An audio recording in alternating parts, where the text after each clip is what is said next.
Welcome back here to Birds 365. Jody Mack with Mark Barzetta, jumping into the fray for John McMullen and our buddy Jeff Kerr from CBSSports.com. All right, since I've got both of you here, I want to do the same thing I did with Johnny Mack in the first segment with both of you guys. Do you have a pen and a piece of paper? I coincidentally, randomly, I'm prepared for this. Yes, I am prepared. Prepared and excitable, according to Johnny Mack. Bringing the energy. All right, here's I did this yesterday on CBS Sports, had fun with it. I need educated opinions above and beyond the callers that I get. I broke the NFL down into 4 tiers: legit Super Bowl contender, on the cusp, sorry, just short, and yeah, not happening, which both Shane Steichen and our pal in Indianapolis happened to appear. The Colts and the Cardinals are 2 of the worst teams in the NFL. Sorry about that, boys. You could have stayed in Philadelphia. You wanted to take a major challenge and go coach a bad football team like the Cardinals and the Colts. But I digress. It didn't break out perfectly. I wanted 8, 8, 8, and 8. Straight down the line, 8 teams in each. I only had 7 in my top category. And in my just short category, sorry, you're not making the playoffs, but you're not as bad as the Panthers and the Bucks and the Cardinals. So I need, in this group of 10, my middle group, I got 10 teams. I need you to move 1 up into the top category, and I need you to move 1 down. So out of these 10, which is the best team, which is the worst team? Here are the 10 teams: Cowboys, Ravens, Lions, Chargers, Jaguars, Seahawks, Steelers, Vikings, Giants, and Saints. Of those 10, I need you to tell me which one should actually be in the top category, legit Super Bowl contenders, and which needs to drop a column down to, yeah, you're in with the Patriots and the Falcons and the Raiders and the Broncos and the like. Who are you moving up, Jeff Kerr, into the top category out of those 10? Well, I would move Dallas up. I'll be quite frank. I would move them up just because they're in the NFC. I don't think there's a lot of contenders in the NFC. I believe it's Philadelphia, and then you're kind of looking at everybody else.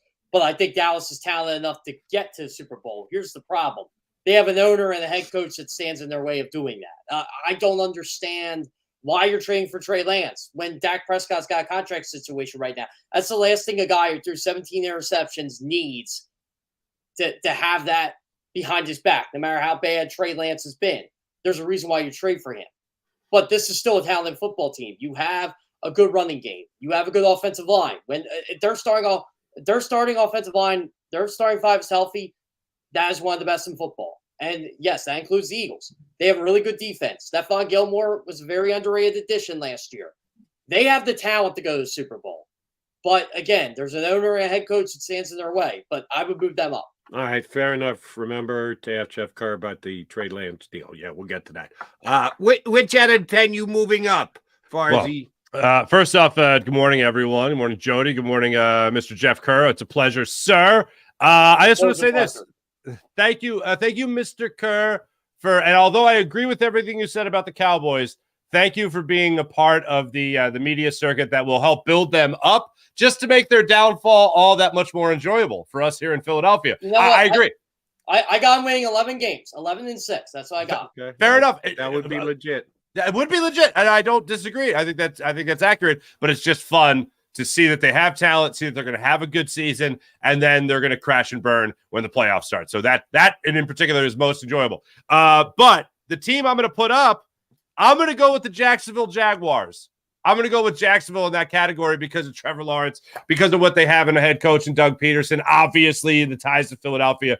But Dougie P does a great job of coming in, getting a team to the playoffs, and then taking that team to the next step, as he did here in Philadelphia. And he's got a weapon in there in Trevor Lawrence that obviously had a great weapon in Carson Wentz the year they went to the Super Bowl, an MVP type of season, and then he needed somebody else to come in and finish the job in Nick Foles. But I just think the world of Trevor Lawrence, and it comes down to quarterback play first and foremost. That's why if I had to go with another team out there, I think more so than just quarterback play, but more so because of what they have at the wide receiver position and Justin Jefferson in particular. The Minnesota Vikings might be a team to catch a lot of attention this coming season because of the NFC. And the Eagles, I think, are the cream of the crop when it comes to the NFC. But if you're going to bump up maybe one or two teams from that top 10 there, Jody, I'm going to be looking at the Jacksonville Jaguars and the Minnesota Vikings. I like the Jaguars pick. Your Vikings are nuts, but that's okay. Jeff, who would you say is dropping down? Who's the team that, Jody, you're not even close to just short. They got no chance to make the playoff. They got no chance, surely no chance at the Super Bowl. Who are the 10 teams that I rolled out for you, would you say is the bottom? I didn't get all of them. I listed, who were the, do you list them again, Jody? Cowboys, Ravens, Lions, Chargers, Jaguars, Seahawks, Steelers, Vikings, who Fargie's got moving up. I don't know what the hell. Damn right. Giants and Saints. Out of those 10, which is the bottom team? The New York Giants. No chance. See, that's what John just said. Yeah, I just don't think this is a playoff team. I think this is a team that overachieved last year. And look, at times I thought they were good, but I'm not completely sold on what they're doing right now. For the long term, yes. I like their defense. I like the Isaiah Simmons trade for him because I think Wink Martindale's going to get the best out of them. I like their defense. I think they're way too reliant on Saquon Barkley. I don't think they did enough at wide receiver for 2023. Jalen Hyatt, I think, is going to be a good player. I like the Darren Waller move. But when you look at this division, you got the Eagles in it. You got the Cowboys in it. I even think Washington's going to be half decent because if Sam Howell is what the Commanders think he's going to be, they're going to be good because they're loaded on defense. And if Chase Young's healthy, they're going to be really loaded on defense. You want to look out for a name, Cam Curl, their safety. Tremendous football player. I think more people are going to hear about him this year. All right, fair enough. So you got Giants dropping. Farzi out of the 10 I threw out there. Which one do you think is the bottom rung? The name that really jumps out to me is the Steelers, but it's hard to see a team like that with the success they've had under Mike Tomlin have another down year back-to-back. Obviously, a second year at Kenny Pickett. Didn't show me a lot in his first season in the NFL, so that's the first name that really jumps out to me to say to jump down or put out of this list. I'm not a big fan of Derek Carr. I don't see him as being some guy that's going to all of a sudden, be the reset button or the restart for the Saints. So the Saints obviously creep in there. If I have to go with one name to put out of that running, I think I do have to go with the Seahawks. And I know a lot of people are high on. I know, Jody. Nuts. I know. But you honestly mean to say, so all of a sudden, Jody McDonald, of all people, Jody McDonald's going to buy into the Geno Smith hype. Yeah. Hey, as I'm doing Geno. Look at the talent on the roster. Yeah, but still Geno Smith, he's not doing that again. He's not repeating the performance he had from last year. He hasn't discovered all of a sudden how to play quarterback in the NFL. Yeah. I understand they're loaded. I understand they're good.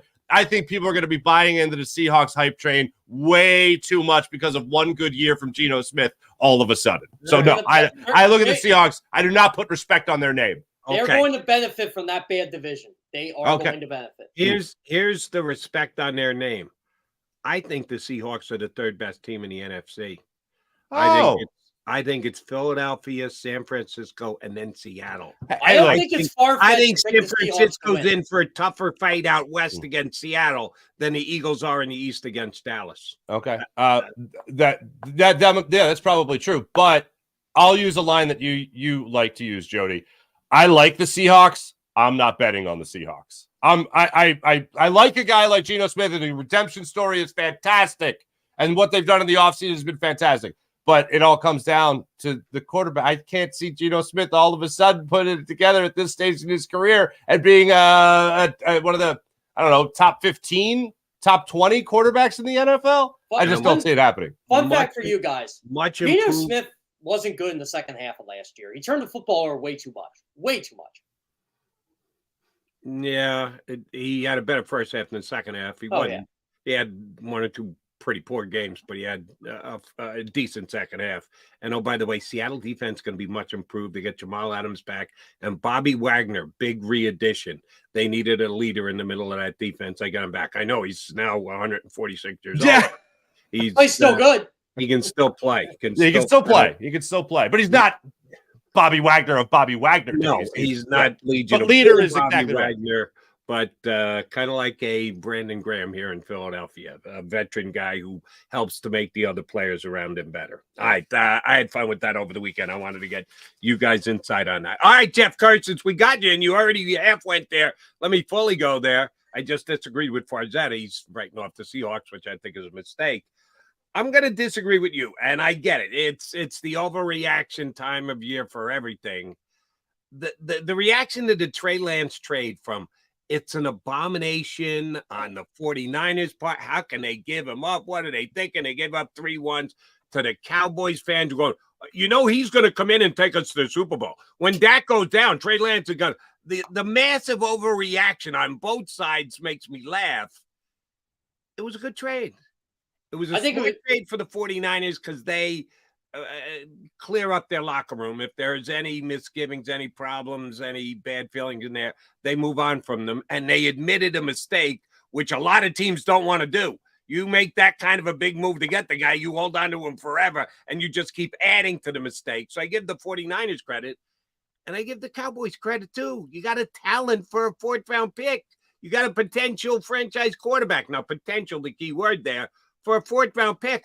I like it on both sides. You sound like you don't like it on either side, Jeff Kerr. I don't think the Cowboys need them. I think this is insane what they're doing. And I get the logics of it. Oh, okay, you only gave a 4th-round pick. Are you affecting the guy who is your current franchise quarterback by doing this? Because he's got to look over his shoulder. We saw what happened in Philadelphia when, heaven forbid, the Eagles drafted Jalen Hurts, who ended up being way better than Carson Wentz. Is this going to affect Dak, who's 30 years old and is going to the negotiating table? And I have said this for a while now, and Cowboys fans don't want to hear it. Dak Prescott needs to win this year. And they go, well, he's only 30. No, he needs to win this year. You've seen the playoff. Farzy just said about it. It's crash and burn. They do it every year. At some point, you got to say to yourself, this guy may not be good enough. So that's why I understand why they would do the Trey Lance. If he's not good enough and he makes the playoffs and he loses another playoff game and you're ready to move on, isn't it better to have Trey Lance in your back pocket? Trey Lance stinks. I am going to tell you this right now. Trey Lance is not a good NFL quarterback. He never really was a good NFL quarterback. He basically gave up one game into the 2020 season. I know it was a COVID year, but it was like, okay, I'm done. He just hasn't played enough football. He's too raw of a prospect for me. The Cowboys are better off going with Cooper Rush. Please tell me if the Cowboys figure out that Dak's not the guy. Cooper Rush is going to be the guy that the Eagles. No, you go get someone else. I don't think Trey Lance is worth. I don't think he's worth it. I really don't. I just don't understand why Trey Lance is.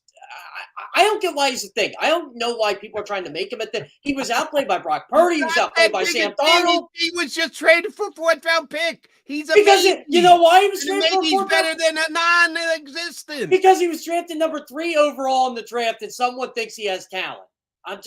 Justin Fields should have been that pick at 3. If you were going to draft a quarterback and trade all that, Justin Fields should have been the pick of 2 to the Jets. Oh, I would agree with you on that. Zach Wilson is bad. Trey Lance is bad. The other two, they ended up pretty good. You know when when you buy a new car and you drive it off the lot, they say it depreciates like what is it? Yeah, at least 10%. Like Trey Lance is that new car that they just drove off the lot and went from a 3rd pick overall to now a 4th-round pick. That's depreciated value right there in Trey Lance. From a Cowboys perspective, 65%. You're right, Caparzi. Good example. So I'm looking at the Trey Lance situation from the Cowboys perspective.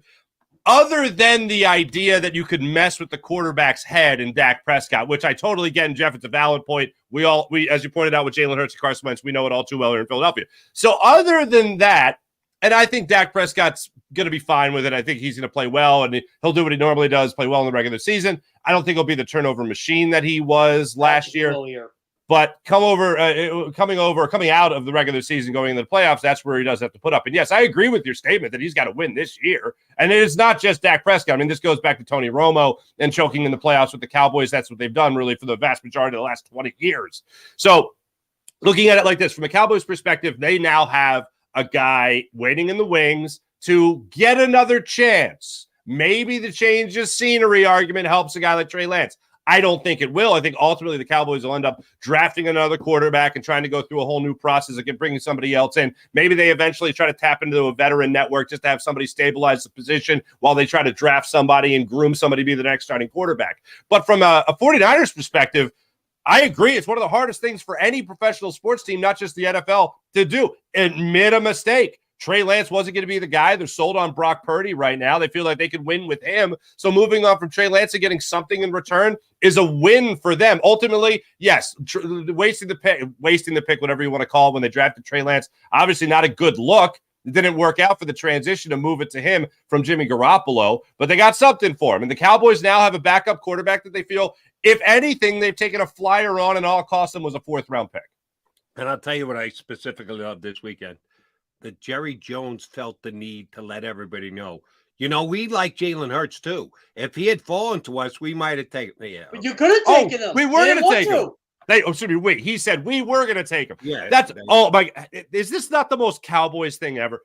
Not only now, Jeff, to your point, are you messing with the head of Dak Prescott by bringing in Trey Lance? Okay, but you felt the need to then go back in time at a point where Dak Prescott had already won a playoff game. He had already been a Pro Bowler, maybe a 2-time Pro Bowler at that point.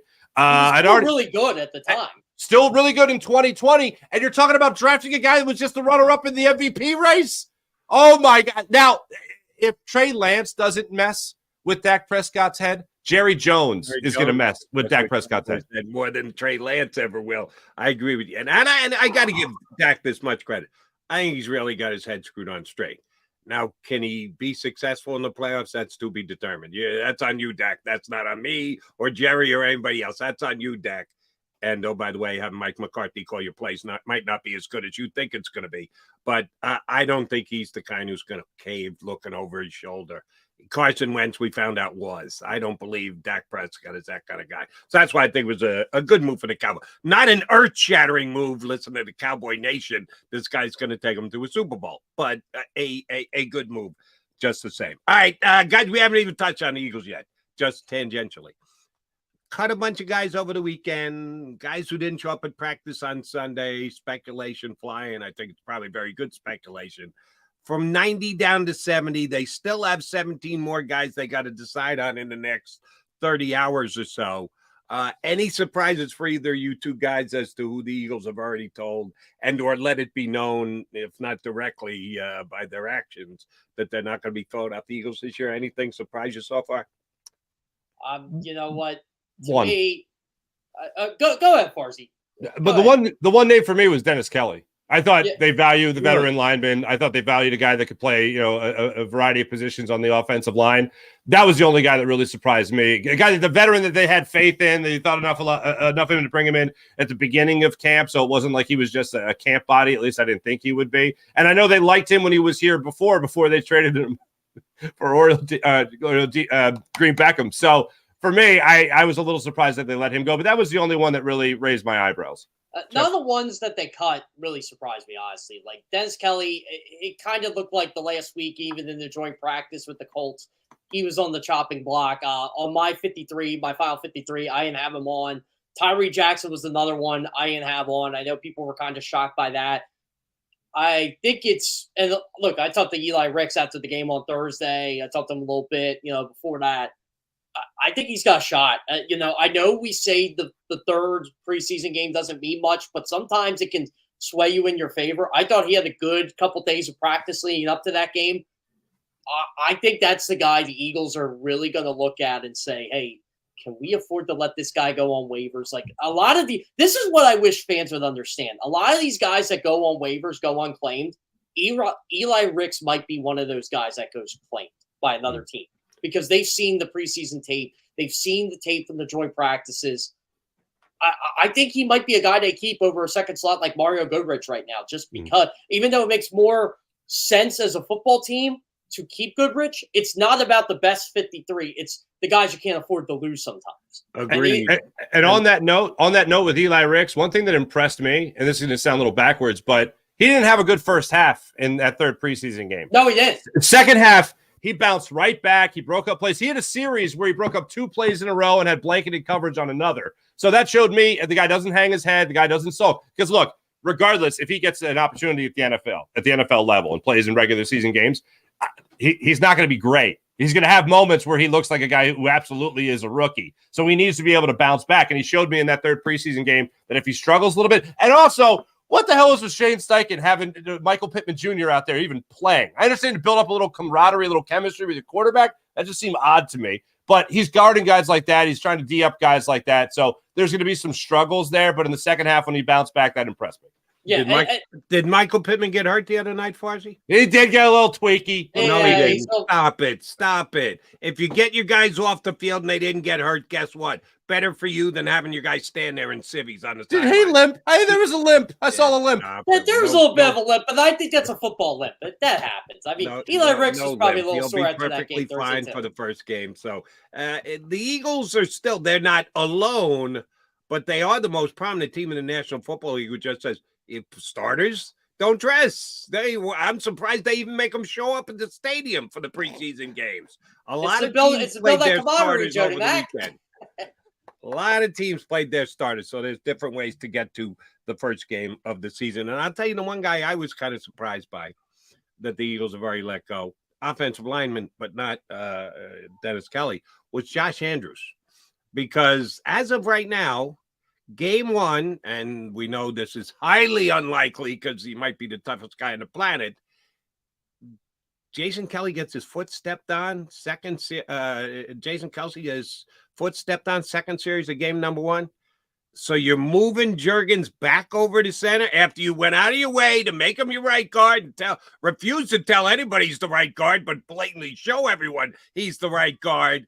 Now you're going to move him back to center? I thought they'd actually keep a backup center, a guy who could get through a game if Kelsey went down, and it's not happening. It's going to be, that's exactly what they're going to move Juergens back to center, which I'm not sure is the best way to handle things, but either they didn't like Josh Andrews enough or they preferred the plan. But it's the Stoutland University is on school record. They don't like to move more than one guy. If you can plug a guy in easier than moving one and plugging a guy in. So that surprised me. Not that Josh Andrews is the end all be all, but the way the Eagles have done business, maybe they're changing their mind on some of those things. I will say this with that.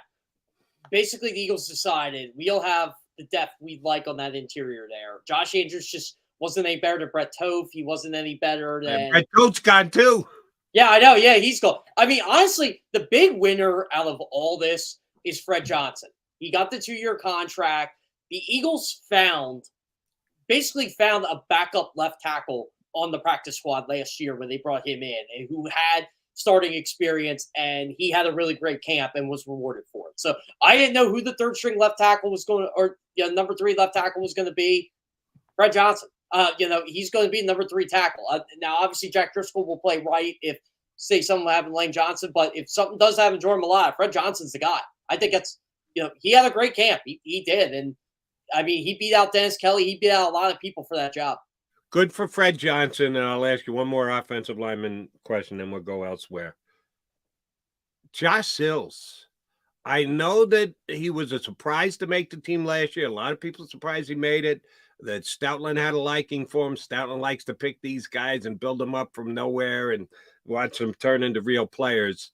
He has the big issue during the offseason on the suspended list, comes back in season, gets reinstated between you, me, and a manhole cover. He's terrible in the preseason games. He got beat like a rented mule in the preseason games, and he's still on this team. Is this just a Jeff Stoutland, he's my pet project, and we've got to keep him because I deemed him as a potential player? I'm not seeing it. Why is he still here? Well, I'll tell you what. If someone's shocked Josh Sills is still here over Sua Opeta come 5 o'clock tomorrow, they cut Sua Opeta last year and kept Josh Sills. You're exactly right, Jody. It is a Jeff Stoutland project, and they want to see it through. They've seen it through, an acquittal of rape and kidnapping. So they're going to see this through, and they like him. I know in the preseason games he's been bad. I just watched their preseason game over the weekend, and I was just like, oh my God, he was probably just as bad, if not worse, as he was against Cleveland. But It's a guy they like, and that's pretty much what it comes down to. It's who do you trust more right now, Josh Sills or Sua Opeta? I think they gave us that answer last December. Yeah, with Josh Sills, here's the thing. What has Josh Sills been concentrating on over the last 6 months of his life? Not football. It hasn't been football. And I think the Eagles were really high on him last year, and the Eagles continue to be high on him. I think that they see him as a guy that has a really high ceiling. And if they're patient with him, if they could groom him along, if they can allow him to grow and get back into football shape, I think Jeff Stoutland thinks he could pick up where he left off a year ago. So when I watched him in the preseason, what jumped out to me is the guy didn't look like he was used to playing football anymore, and that can happen, especially when your life is hanging in the balance and your future is hanging in the balance. Now that he's back in football, I think the Eagles feel like they can grow him into the position and the player that they thought he was going to be last year. Can you imagine like how his life just turned on July 29th? He's back in the facility July 30th, and then like 2 days later, you just got crowds of media, including myself, surrounding him. And you're just thinking to yourself, like, how does your life change in like a span of a week? And Josh Sills basically didn't have any of that all season to work in the facility. Didn't have any of it. Like you said, Mark, his life was hanging in the balance. Now he can go back to focusing on what he needs to focus on. Right. But here's the reason why I'm surprised he's still here. And if he makes the team, I'll be even more surprised. You know it. I know it. Everybody knows he hasn't done anything in 6 months. He hasn't worked. He hasn't been in football shape. He hasn't been in a locker room. Somebody's going to claim him. You put him on waivers, another team's going to go, yeah, we don't know him from Adam, but last year Jeff Stoutland liked him, so yeah, let's take him. Well, who are you keeping over? What other team is going to do? At least the Eagles are invested in him. I get that. So if they keep him, there's a reason for it. Why would any other team outside the Eagles take him when they've got no commitment to him whatsoever and they know he hasn't done anything in 6 months? I will say that. Wait, hold on. Let's get a look at the preseason tape. Throw that in there. Holy crap, this guy stinks. Who's going to claim him? They cut Jack Anderson last year and thought no one was going to claim him, and the Giants swooped him up. Just saying. Jack Anderson didn't miss 6 months leading up to the season like Josh Sills did. Okay, so who are you keeping over Josh Sills? Opeta for sure. He stinks.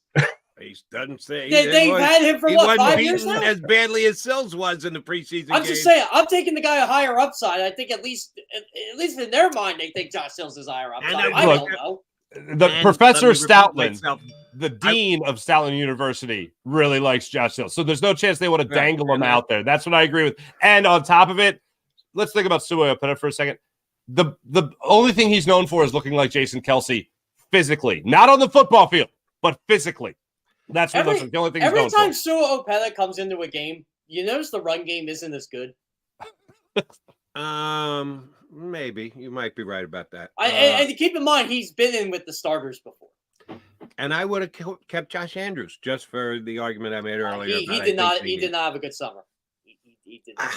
He got the ball back to Mariota, unlike his predecessors who were bouncing him back to Mariota. Got Mariota off his game, and he hasn't been the same since. One of the underrated Shame on the Eagles for not having a real center to fill in. I'll tell you what, Jody. Jason Kelce vacation days in preseason. I'll tell you what, Jody. This is one thing that you're bringing up right now that I don't think a lot of people understand. The depth on this offensive line is not good. It's not what it used to be. That's a storyline this year. That is very true. All right, one more question before we let JK run. Another decision that's got, well, let me get them both in once. Skill positions, because everybody likes to talk about skill positions. Wide receiver, after we know the top four are, Covey is the return guy, and he's probably going to make it, but I don't know that that's a lock. I don't think it's 100%, more like 90.